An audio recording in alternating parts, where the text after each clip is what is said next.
Va ora in onda il notiziario di Radio Libertà, realizzato in collaborazione con Il Sussidiario.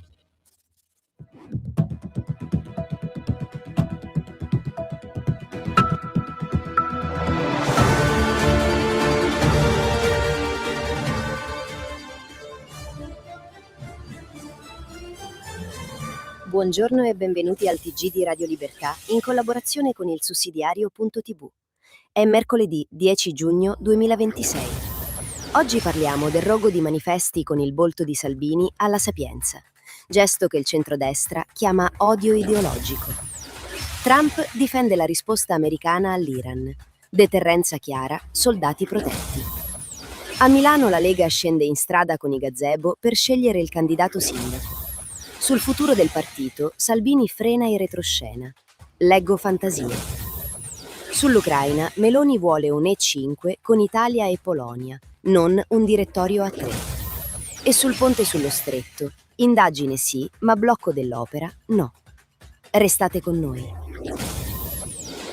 Odio anti-Salvini. Bruciata la sua foto in università. La democrazia non brucia i volti degli avversari. Alla Sapienza di Roma il collettivo Cambiare Rotta ha dato fuoco a manifesti con l'immagine di Matteo Salvini.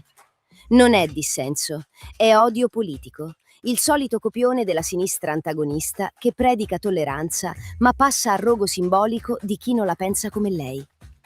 Salvini ha risposto senza arretrare. Non mi faccio intimidire. E Giorgia Meloni ha espresso solidarietà al vice premier. Bruciare il volto di chi la pensa diversamente non è protesta, è odio ideologico.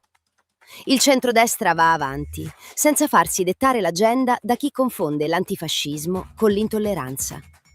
Chi brucia il volto dell'avversario non difende la democrazia, la offende. Trump non arretra. Teheran avvisata, basta attacchi. Nel Golfo torna la legge della deterrenza americana. Dopo l'episodio dell'elicottero Apache in area di crisi e il salvataggio dei militari statunitensi, Donald Trump difende la risposta degli Stati Uniti contro l'Iran. Se Teheran colpisce o alza il livello dello scontro, Washington risponde.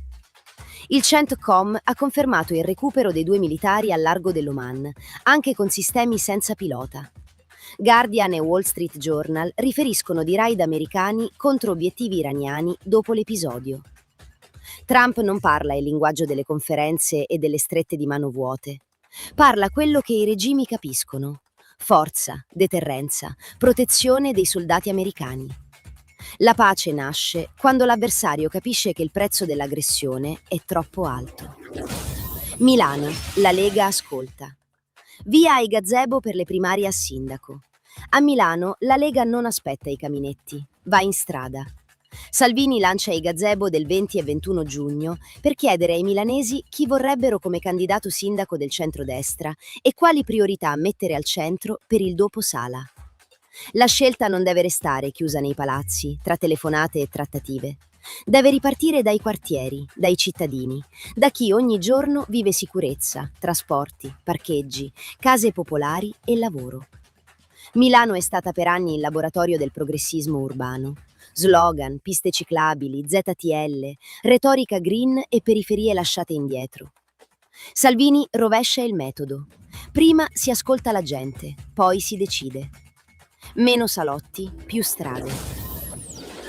Lega, avanti Nord, autonomia e territori. Sulla Lega molti giornali provano a raccontare il solito film. Divisioni, bracci di ferro, resa dei conti.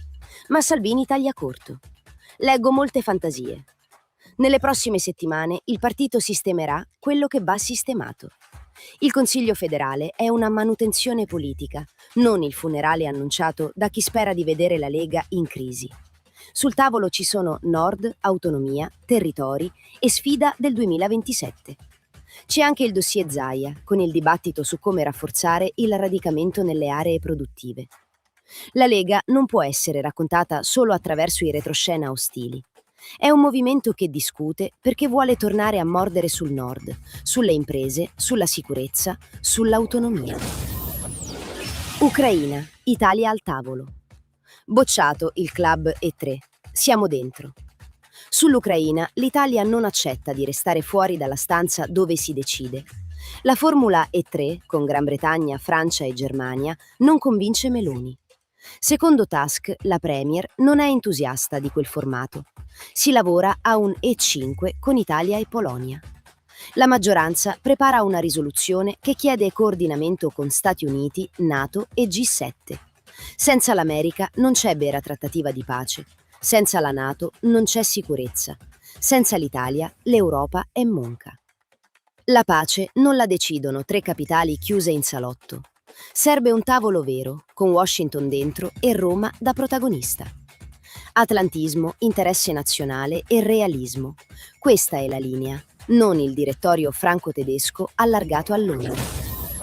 Ponte, si va avanti. Indagine sì, blocco dell'opera no. Sul ponte sullo stretto bisogna essere seri. Se qualcuno ha sbagliato, paghi. Ma un'inchiesta non può diventare una condanna politica dell'opera. La Procura di Roma indaga su 3 persone per corruzione e rivelazione di segreto d'ufficio. La società Stretto di Messina si dice estranea ai fatti e pronta a collaborare. Le opposizioni si sono già lanciate all'assalto. Per PD, 5 Stelle e Sinistra, il copione è sempre lo stesso. Appena si apre un fascicolo, si prova a fermare il cantiere e lo sviluppo. La linea resta netta. Rispetto per la magistratura, presunzione di innocenza, ma nessun processo politico al ponte. L'Italia non può paralizzarsi ogni volta che parte il riflesso condizionato anti-opere. Radio Libertà, in collaborazione con il sussidiario.tv, presenta gli approfondimenti di oggi. Mare che risorsa. Diving, turismo e lavoro. Il mare italiano non va solo celebrato d'estate, va organizzato, difeso e fatto lavorare. L'approfondimento di Stefania Deborah Gandini sul sussidiario.net è dedicato al disegno di legge 2855 sulla valorizzazione della risorsa mare.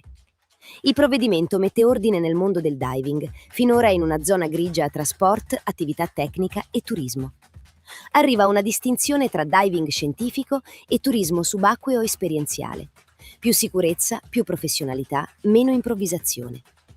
Il testo introduce pianificazione delle immersioni, valutazione dei rischi e responsabile della sicurezza. Non è burocrazia, è il modo per trasformare il mare in infrastruttura economica e turistica. Il Mediterraneo è meno dell'1% delle acque mondiali, ma ospita circa il 10% della biodiversità marina globale. L'Italia parte da 8.000 km di coste, aree protette, relitti e archeologia sommersa. Il turismo deve creare lavoro stabile, guide, istruttori, biologi, tecnici, operatori ambientali. Chi governa il mare governa un pezzo decisivo del futuro italiano. IA senza anima. Prima arriva la persona, la tecnologia è uno strumento, l'uomo no. Quando una società dimentica questa differenza, non diventa moderna, diventa disumana. Renato Farina, sul sussidiario.net, parte da Vasily Grossman e dall'enciclica di Leone XIV per rovesciare la paura sull'intelligenza artificiale. Il problema non è solo che le macchine diventino simili agli uomini. Il rischio vero è che gli uomini diventino simili alle macchine. Grossman scriveva nel 1963: a far paura è l'uomo, non la macchina. È l'uomo che può ridursi a funzione, a dato, a procedura. Farina collega questo sguardo alla riflessione di Leone XIV sulla dignità umana. Nessuna macchina può sostituire quella magnifica umanità. L'algoritmo può simulare l'empatia, ma non può incontrare davvero un altro essere umano. Ieri si bruciava il volto dell'avversario, oggi si rischia di ridurre il volto dell'uomo a profilo, numero, funzione. In entrambi i casi si perde la persona, e senza persona non c'è libertà. E con questo si conclude l'edizione di oggi del TG di Radio Libertà, in collaborazione con il sussidiario.tv. Vi ringraziamo per averci seguito e vi diamo appuntamento a domani, sempre sulle frequenze di Radio Libertà. Avete ascoltato il notiziario di Radio Libertà, realizzato in collaborazione con il